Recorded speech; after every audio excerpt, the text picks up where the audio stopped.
আমার চ্যানেলটির নাম ঝটপট রান্নাঘর। এর কারণ কি জানেন? এখানে খুবই অল্প সময়ে ঝটপট রান্না করে দেখানো হয়। আমি আজকে রান্না করব চাইনিজ ভেজিটেবল। এখানে রয়েছে ফুলকপি, আলু, পেঁপে, গাজর, কাঁচামরিচ। এই সবগুলো সবজি এখন আমি হাফ সিদ্ধ করে নেব। একটু নেড়েচেড়ে হাফ সিদ্ধ করে নিয়ে সবজিগুলো সিদ্ধ হয়ে যাওয়ার পর আমি এখন একটা রেখে দিব।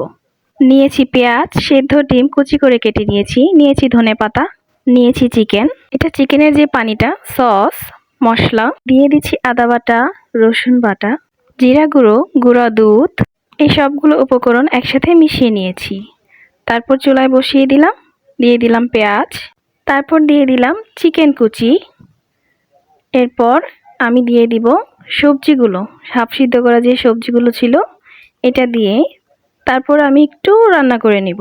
2 মিনিটের মতো রান্না করে নিয়ে দিয়ে দিব চিকেন সিদ্ধর যে পানিটা রেখে দিয়েছিলাম, দিয়ে দিলাম কিউব করে কেটে রাখা ডিম, তারপর দিয়ে দিলাম ধনেপাতা সৌন্দর্যের জন্য।